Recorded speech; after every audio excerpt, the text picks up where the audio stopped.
Hello guys, welcome to my YouTube channel education for all. तो आज हम फिर से एक नए टॉपिक के साथ शुरुआत करने जा रहे हैं।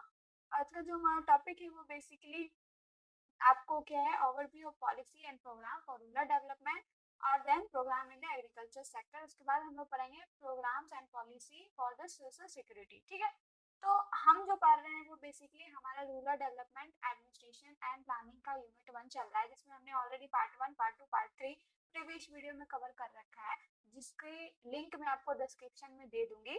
ठीक है, तो स्टार्ट करते हैं हम अपना आज का टॉपिक।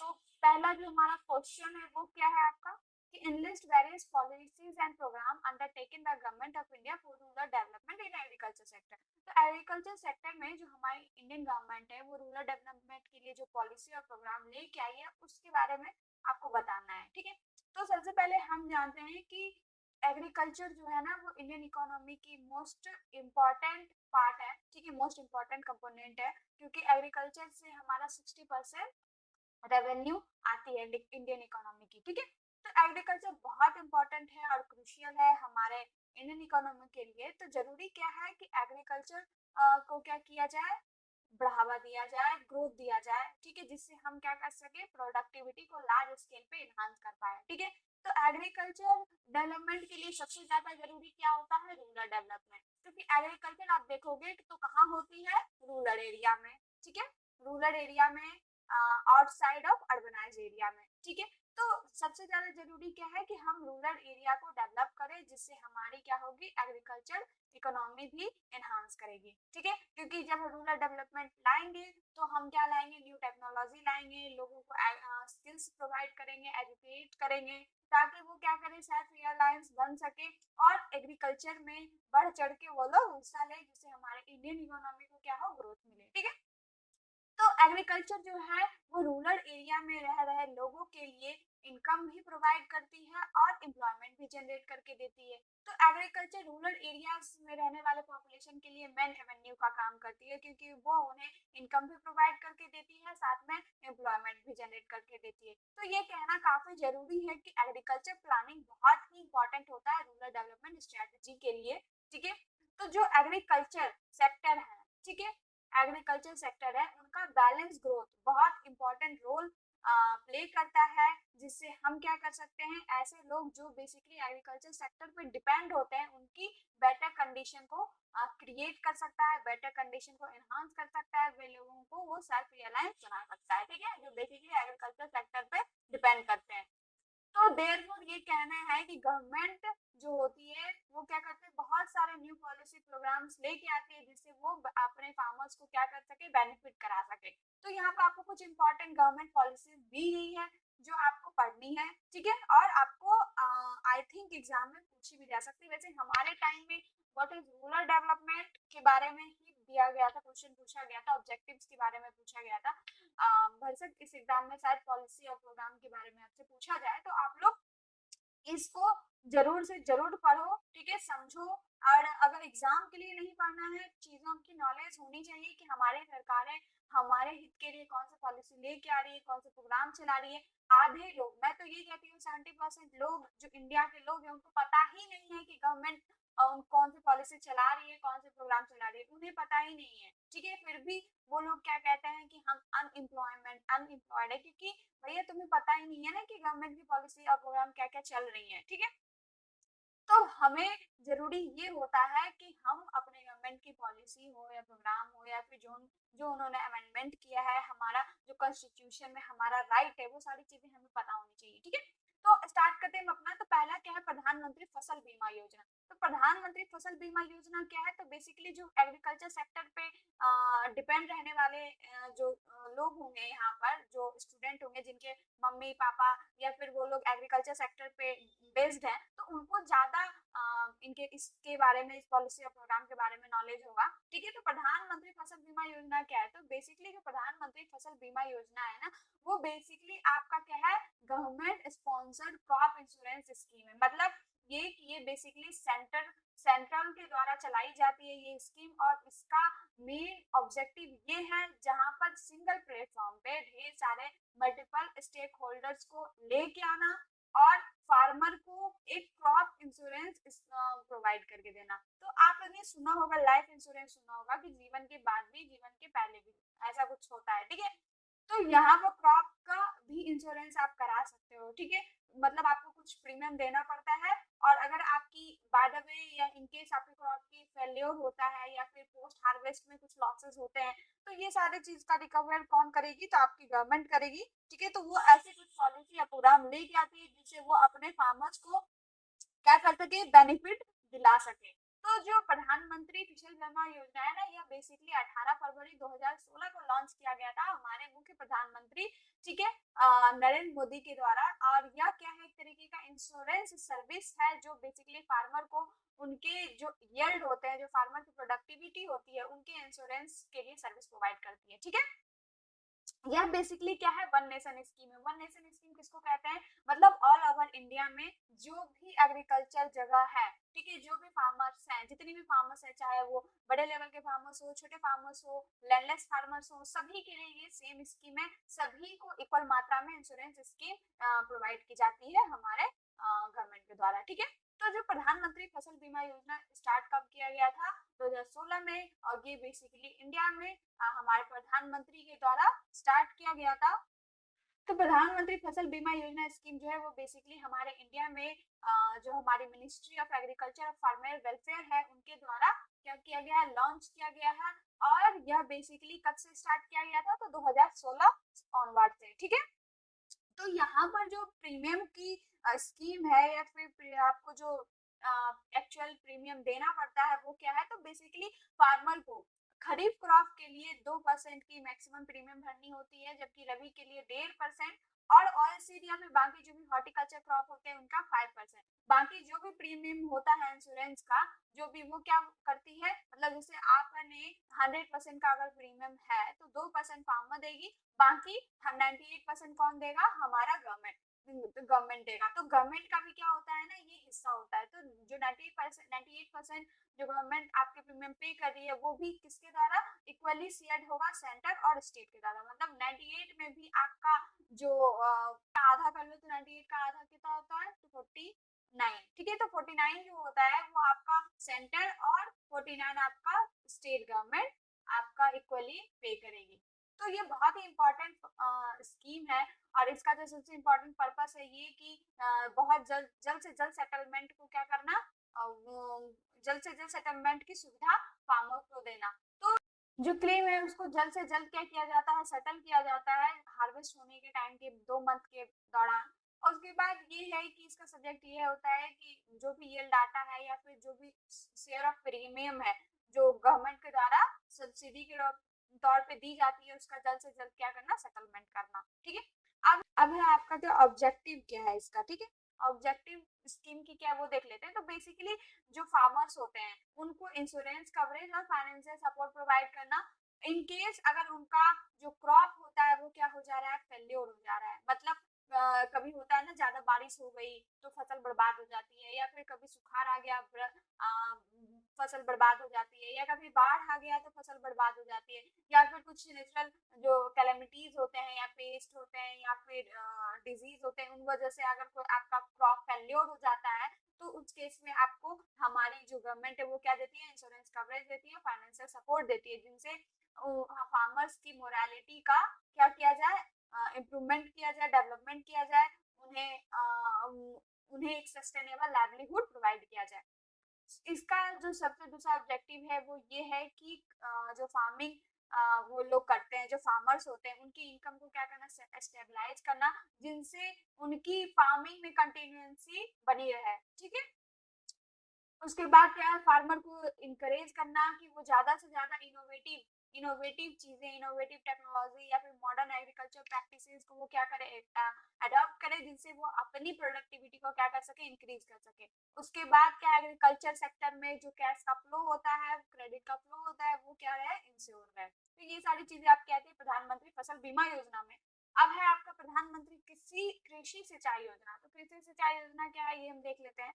तो जो कृषि सिंचाई योजना है ये भी बेसिकली हमारे जो गवर्नमेंट है, हमारी जो प्रधानमंत्री जो ऑनरेबल प्राइम मिनिस्टर हमारे हैं नरेंद्र मोदी, उनके द्वारा ये भी चलाई गई। देखो कृषि सिंचाई योजना जो थी ना 2015 से पहले, वो अलग-अलग जो मिनिस्ट्री थी ना वो अलग-अलग तरीके से लोगों को या फार्मर को अपनी-अपनी स्कीमें, अपनी-अपनी पॉलिसी के थ्रू फार्मर्स को बेनिफिट दे रही थी, ठीक है?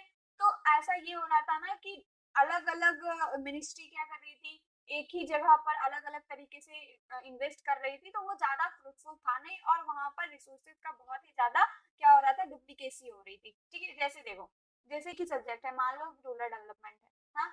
एक टीचर आ रहा है वो भी यही पढ़ा रहा है, दूसरा टीचर भी आ रहा है वही पढ़ा रहा है, तीसरा भी वही पढ़ा रहा है, तो यहाँ पर क्या जनरेट होती है, डुप्लीकेसी। और ये तीनों टीचर के बीच में जो कुछ ऐसे टर्म्स होंगे जो आपको पढ़ाए जा रहे होंगे वो कॉमन होंगे, तो इन तीनों को क्या किया गया, इंटीग्रेट करके एक टीचर असाइन किया गया जो आपको सिर्फ रूरल डेवलपमेंट पढ़ाएगा, ठीक है?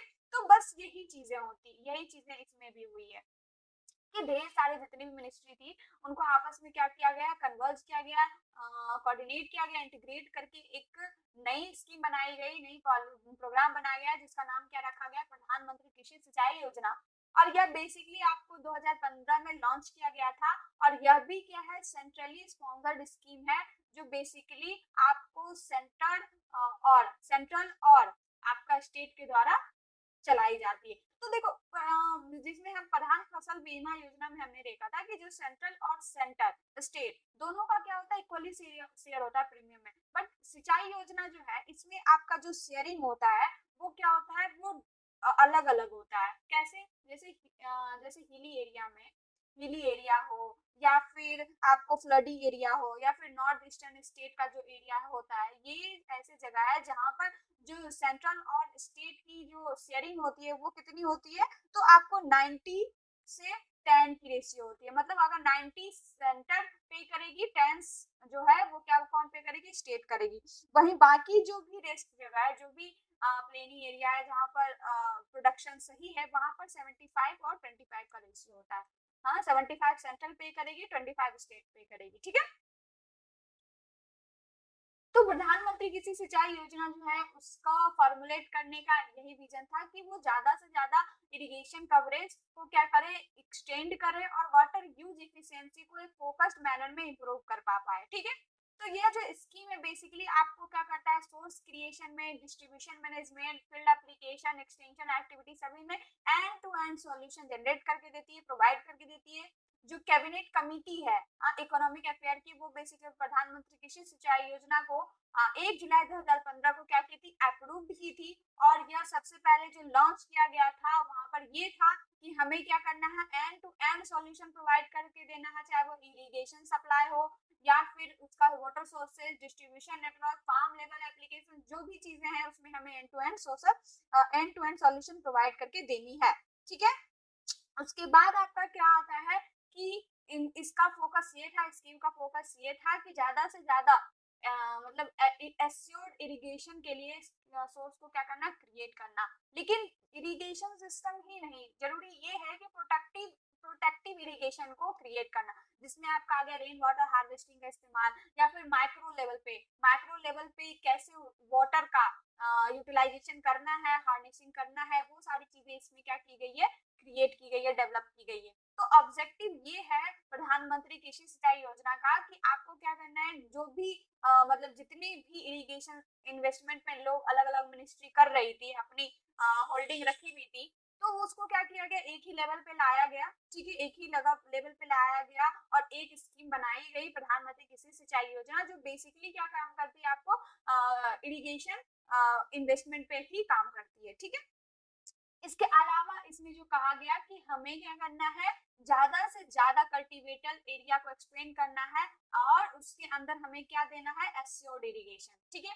ये एरिया अगर ज्यादा है तो हमें इरिगेशन भी उसी हिसाब से देनी है जिससे हम ज्यादा से ज्यादा कल्टीवेशन को बढ़ा सके, प्रोडक्टिविटी बढ़ा सके, ठीक है?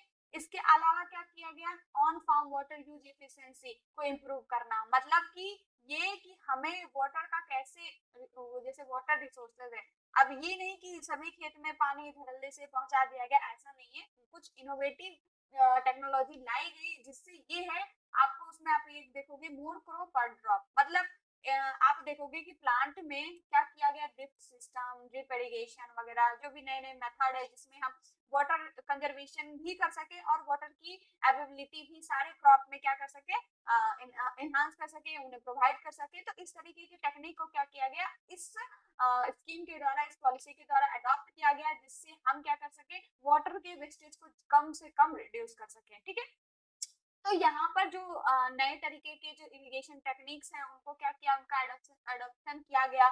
इसके अलावा और भी जो वाटर सेविंग टेक्नोलॉजी है, जैसे आपका हो गया मोर क्रॉप पर ड्रॉप, ये सारी चीजें जो भी है उसको क्या की गई, अडॉप्ट की गई। देन उसके बाद जो ग्राउंड वाटर रिचार्ज होते हैं उसकी एक्वाफायर को क्या किया गया, ज्यादा से ज्यादा इन्हांस किया गया। उसके बाद जो सस्टेनेबल वाटर कंजर्वेशन प्रैक्टिसेस है उसको इंट्रोड्यूस किया गया, जिससे क्या किया जा सके, जो भी म्युनिसिपल में आप देखोगे जो वेस्ट वाटर होते हैं उसको ट्रीट करके उसका कैसे रीयूज करना है, उससे कैसे फार्मिंग करनी है, वो सारे प्रैक्टिसेस यहाँ पर आपको अप्लाई गए, अडॉप्ट किया गया। उसके बाद क्या है, ग्रेट प्राइवेट इन्वेस्टमेंट इन प्रिसीजन इरिगेशन सिस्टम। तो यहाँ पर आप देखोगे जो भी प्राइवेट फर्म है जो क्या करते हैं, इन्वेस्टमेंट का काम करते हैं, तो वो लोगों के लिए ये ग्रेटर अटेंशन का काम किया गया इरिगेशन सिस्टम में। वो लोग भी आए, अपना इन्वेस्टमेंट इसमें, पॉलिसीज में, प्रोग्राम में बहुत सारे लोगों ने अपना किया। ठीक है, जिससे वो इरिगेशन सिस्टम को क्या कर सके, प्रिसाइज कर सके। अब क्या है आपका परंपरागत कृषि विकास योजना। तो विकास योजना क्या है वो हम देख लेते हैं।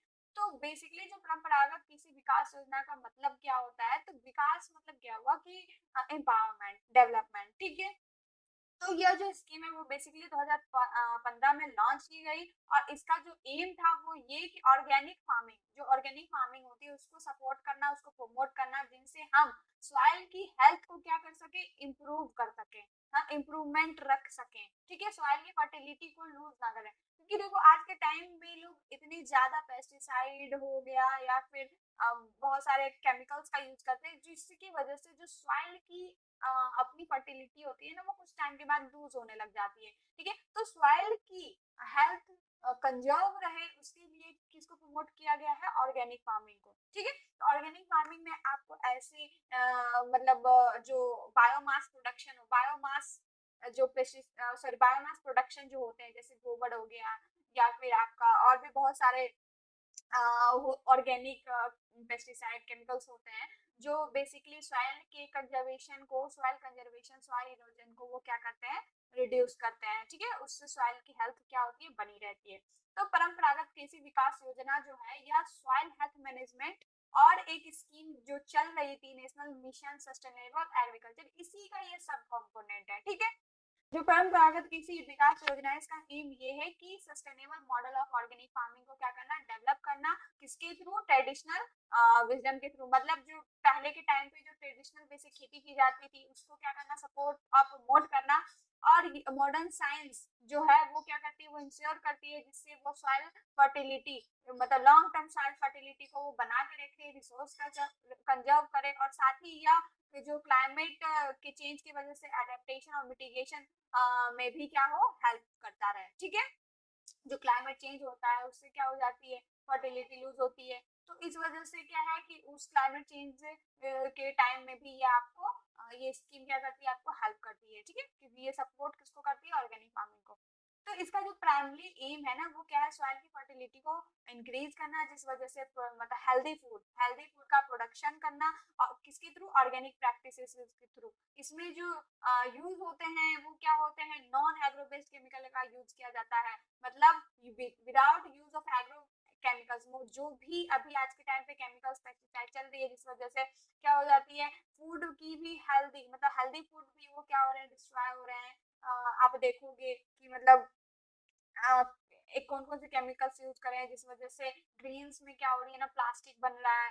तो बहुत सारी चीजें लोगों के अंदर क्या हो रही है, ह्यूमन जब उस फूड को कंज्यूम कर रही है तो उससे उनकी हेल्थ खराब हो रही है। तो इस प्रोग्राम स्कीम का एम ये है कि सॉइल फर्टिलिटी को क्या करना, इंक्रीज करना, जिनसे हम हेल्दी फूड को क्या करें, प्रोडक्शन करें, किसके थ्रू, ऑर्गेनिक प्रैक्टिसेस के थ्रू, और हमें एग्रोकेमिकल का यूज नहीं करना है। ठीक है, उसके बाद क्या है, इसका ये एम है कि फार्मर को ज्यादा से ज्यादा क्या करना, एम्पावर करना, जिससे उनको क्या किया जा सके, एक हेल्दी फूड प्रोडक्शन का समझदारी या स्किल उनके अंदर डेवलप कर सके, जिनसे वो क्या करें, ऑर्गेनिक फार्मिंग की तरफ ज्यादा से ज्यादा अपना झुकाव डालें। ठीक है, तो ये कैसे होगा, जब कुछ इंस्टीट्यूशनल डेवलपमेंट मतलब किए जाएंगे, कुछ ऐसे क्या कहते हैं इंस्टीट्यूशनल फॉर्म बनाए जाएंगे जहां पर फार्मर को बुलाया जाएगा, उन्हें ऑर्गेनिक प्रैक्टिसेस करने की स्किल उनके अंदर क्या की जाएगी, बिल्ड की जाएगी, तब जाके ये आगे स्कीम हमें गुड रिजल्ट ला के देगी। ठीक है,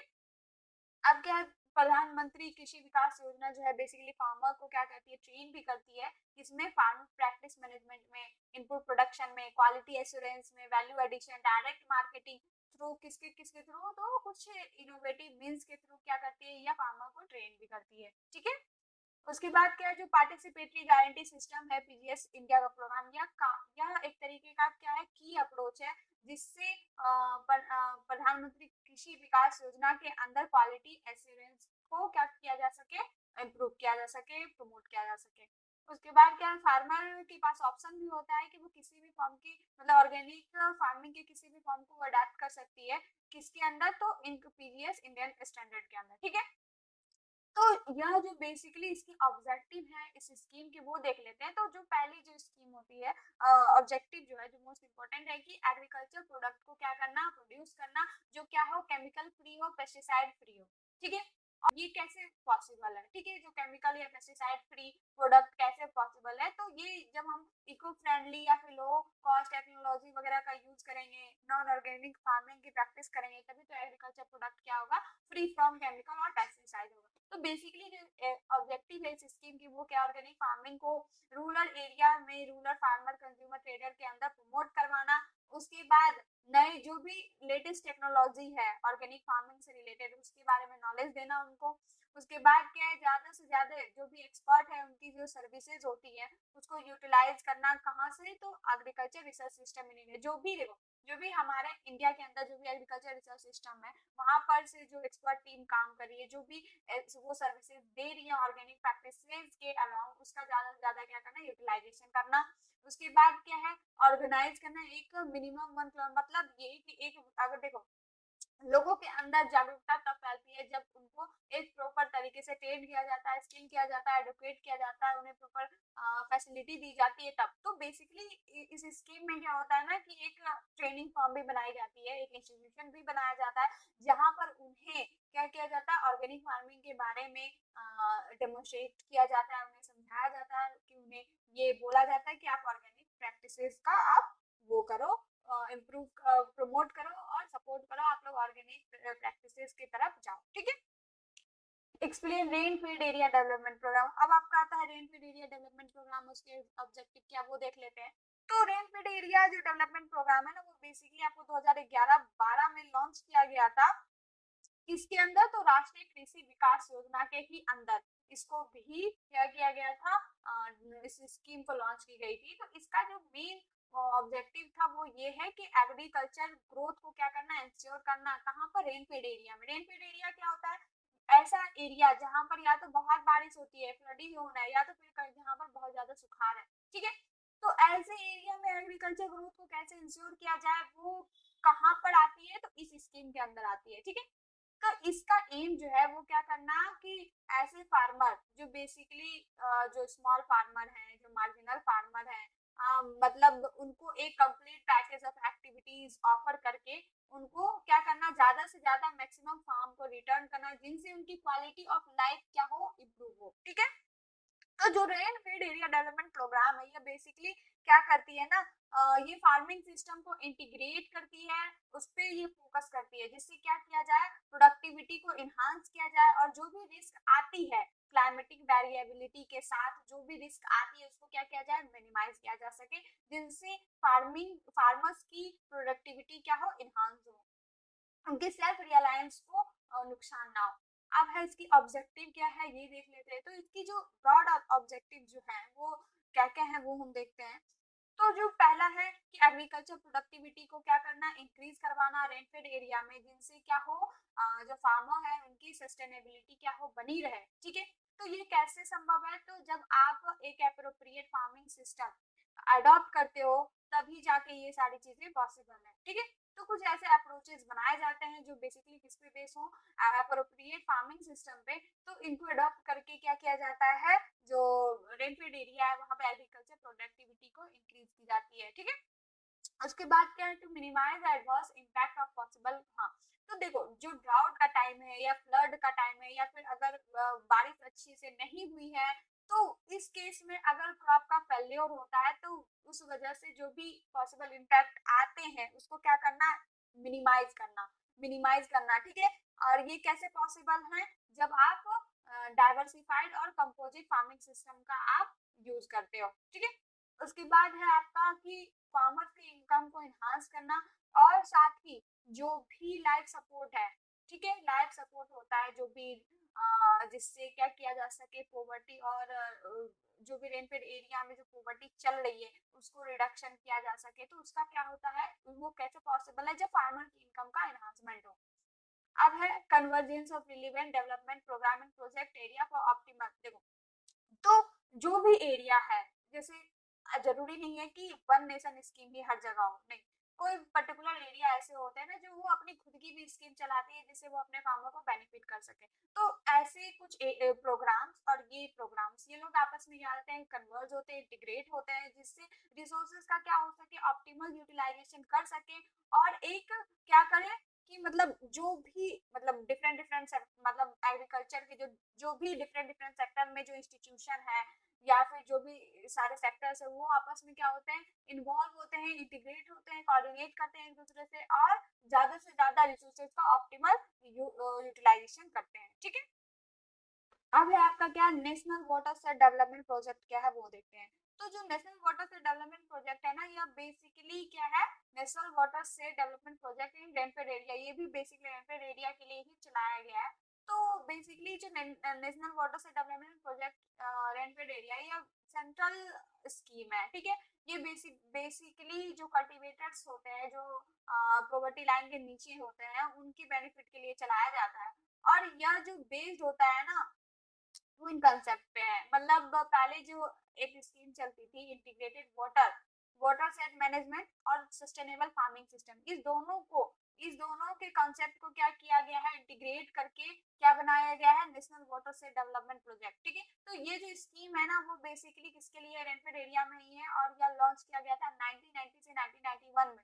तो उस टाइम में 25 स्टेट और 2 यूनियन टेरिटरीज के में लॉन्च किया गया था। तो नेशनल वाटर सेट डेवलपमेंट जो प्रोग्राम है, वो उसका ये फोकस होता है कि वो ज्यादा से ज्यादा फील्ड एक्टिविटीज में क्या करना, फोकस रखना, जिनसे जो लैंड यूज पैटर्न्स होते हैं ना अलग अलग एरिया के, वहां को लैंड यूज पैटर्न को अपलिफ्टमेंट करना, और साथ ही लैंड और वाटर रिसोर्सेज का डेवलपमेंट करवाना। ठीक है, जो ऑब्जेक्टिव है इस स्कीम की वो क्या है, तो नेचुरल रिसोर्स मैनेजमेंट में आप देखोगे जो जो आती है, जैसे सॉइल और वाटर कंजर्वेशन हो गया, फिर agronomic conservation practices, run of management structure. तो जो भी मैनेजमेंट, नेचुरल रिसोर्स मैनेजमेंट से रिलेटेड जितनी भी चीजें आती है, soil conversion, water conversion, agronomic conservation practices, run of management, water harvesting, ये सारी चीजें इसी में डील की जाती है। इसके अलावा क्या होता है, एम्प्लॉयमेंट जनरेशन के थ्रू कैश फ्लो का एनहेंस किया जाता है, पीपुल पार्टिसिपेशन को ज्यादा ज्यादा स्ट्रेंथन किया जाता है, किसमें, प्रोजेक्ट प्लानिंग,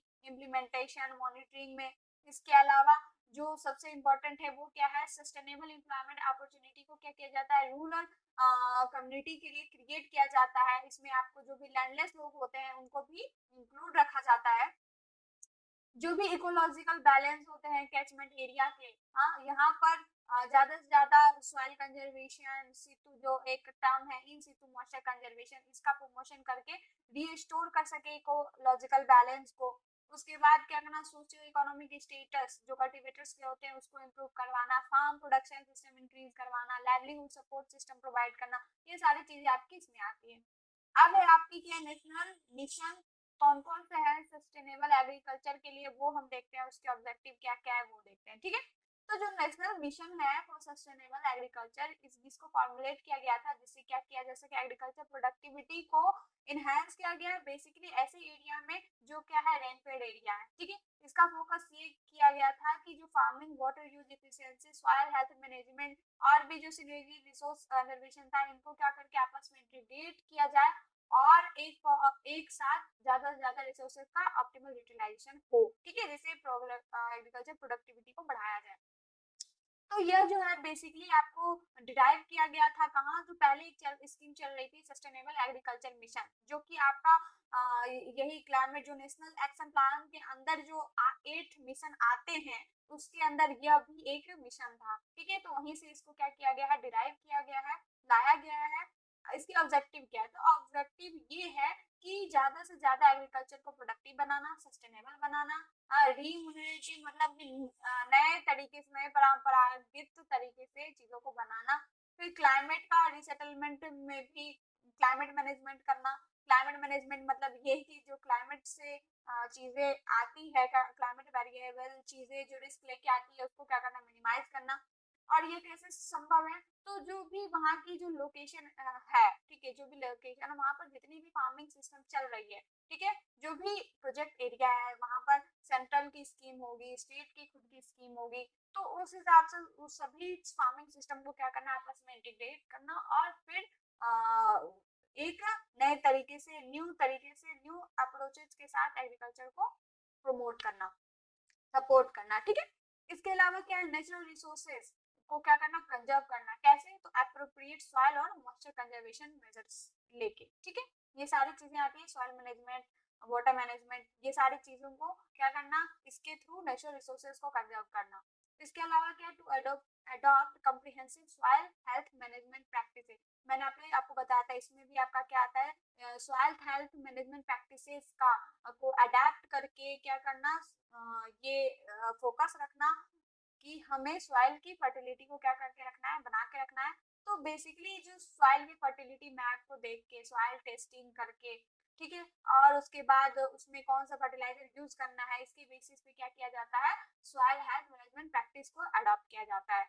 उसके बाद क्या है, टू ऑप्टिमाइज ऑब्वियसली जो भी नेचुरल रिसोर्सेज है, वाटर रिसोर्सेज है, उसको क्या करना, उसका ऑप्टिमाइज यूटिलाइज करना। कैसे, तो इफिशिएंट वाटर मैनेजमेंट के थ्रू, जिसे क्या किया जा सके, ज्यादा से ज्यादा एरिया भी कवर किया जा सके और वाटर का वेस्टेज भी ना हो। जिसमें एक जो सबसे मोस्ट इंपॉर्टेंट टर्म्स आती है वो क्या है, वन मोर क्रॉप पर ड्रॉप, ठीक है।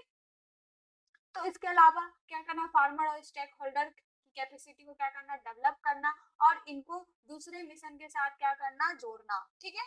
मतलब ये इनकी पोटेंशियलिटी को क्या करना, एनहांस करना, जिससे वो ज्यादा से ज्यादा मिशन से क्या हो, आपस में वो कोलैबोरेट करें, जुड़े। इसके बाद क्या आपका, to pilot model in slab ball block for improving productivity. देखो, तो कुछ ऐसे मतलब मॉडल्स होते हैं ना, उनको लेके आना, जिससे क्या रेनफेड फार्मिंग जो एरिया हो, रेनफेड एरिया जहाँ पर फार्मिंग होती है वहां पर प्रोडक्टिविटी को इम्प्रूव करना। और ये किसके थ्रू, तो एक NICRA और एक कुछ और भी अदर स्कीम्स होती है, रिसोर्सेज होते हैं, उसके थ्रू क्या करना, ज्यादा से ज्यादा इम्प्रूवमेंट लाना प्रोडक्टिविटी में।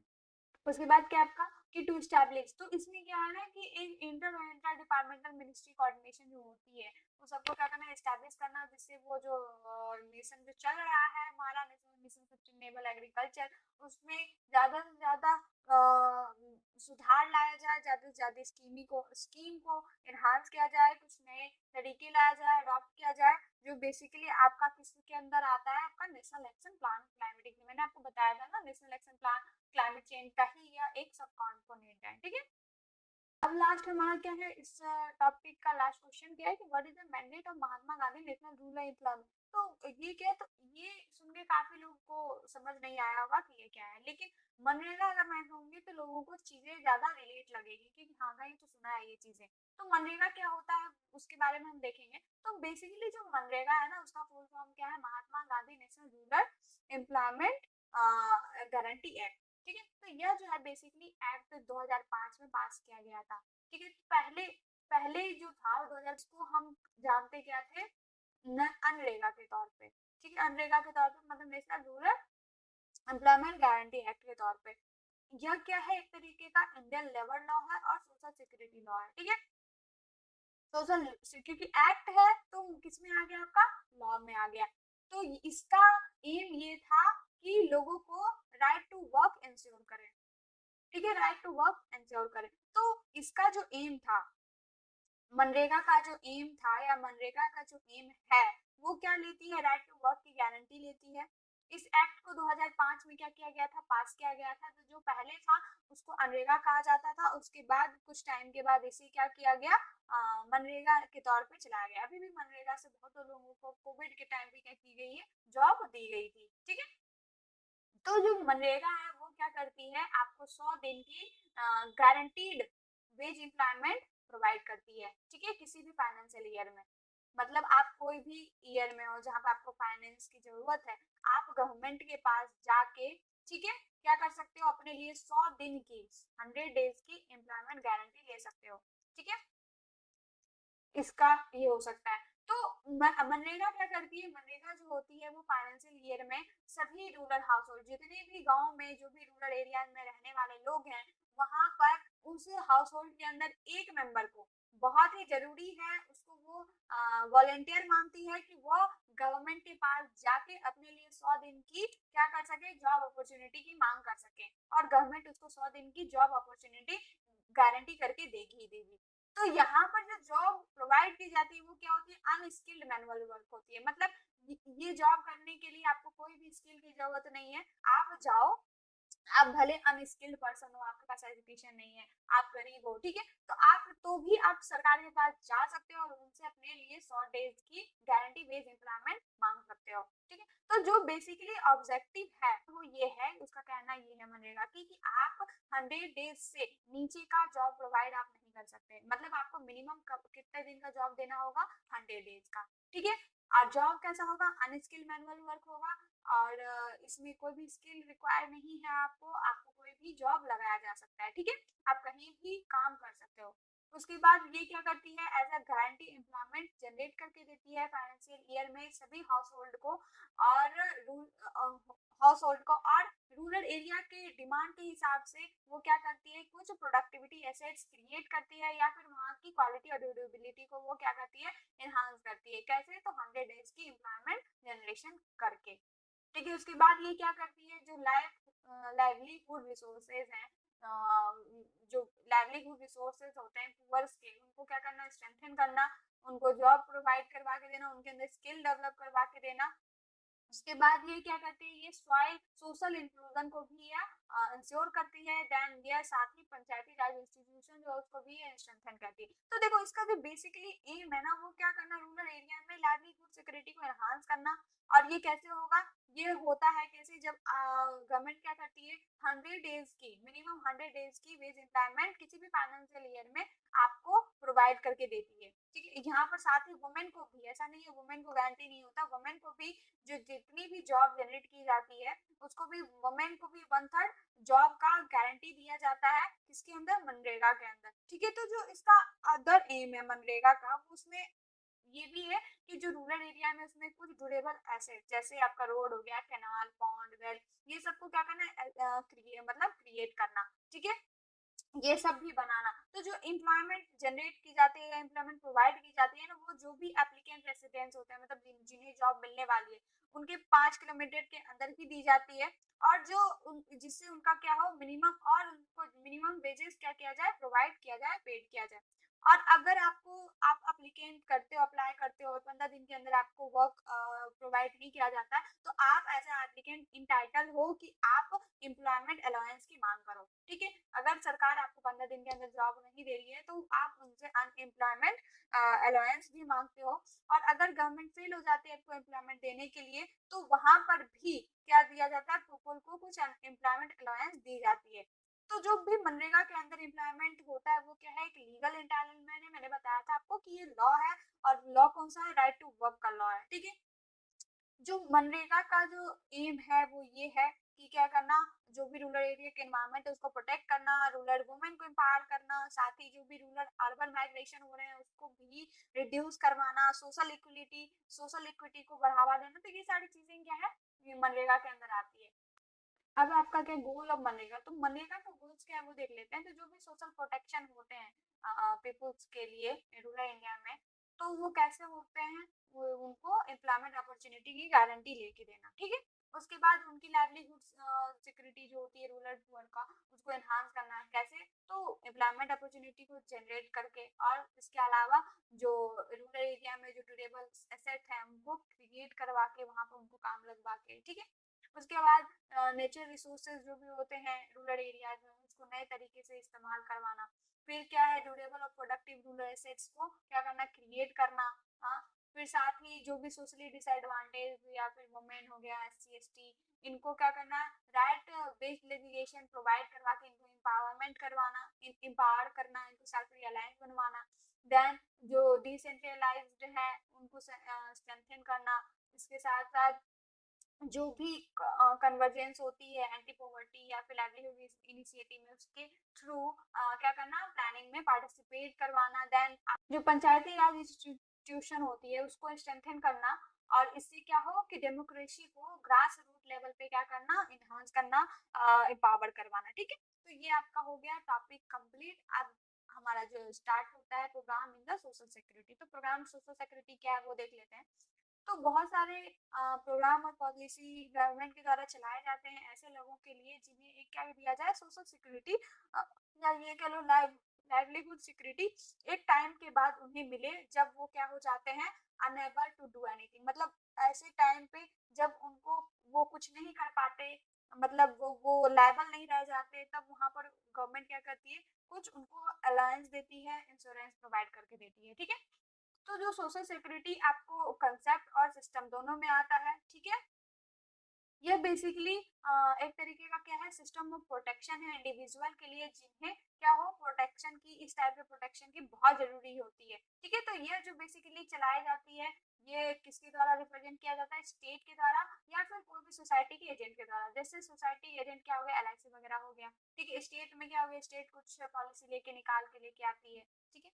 तो 2015 में जो बजट था उसमें गवर्नमेंट ने अनाउंस किया कुछ 3 सोशल सिक्योरिटी स्कीम, ठीक है, जिनका मोटिव ये था कि वो यूनिवर्सल सोशल सिक्योरिटी सिस्टम को क्या करे, क्रिएट करे, और ऐसे लोग जो भी मतलब जो पुअर हैं या फिर कुछ ऐसे टारगेट लोग हैं उनको क्या किया जाए, या फिर जो अंडर प्रिविलेज्ड है उनको क्या किया जाए, ट्रीट किया जाए, ठीक है, उनको बेनिफिट दिया जाए। अब ये बेनिफिट क्या है वो देख लेते हैं। तो पहला क्या है, अटल पेंशन योजना। तो अटल पेंशन योजना क्या है, तो ये बेसिकली जितने भी इंडियन सिटीजन होते हैं ना जो 18 से 14 एज ग्रुप के अंदर आते हैं वो सभी के लिए ये ओपन होता है। इस योजना के अंदर यह गारंटी लेती है आपको मंथली मिनिमम पेंशन देने की, और जो सब्सक्राइबर होते हैं उनको जो पेंशन मिलती है वो आपको 1000 से 5000 के बीच में मिलती है। वो आपका डिपेंड करता है कि आप प्रीमियम कितना जमा कर रहे हो। अगर आप बहुत कम जमा कर रहे हो तो आपको 1000 मिलेगा, थोड़ा ज्यादा तो वो आपका प्रीमियम पे डिपेंड करता है कि आपको कितना पेंशन मिलेगा बाद में, ठीक है।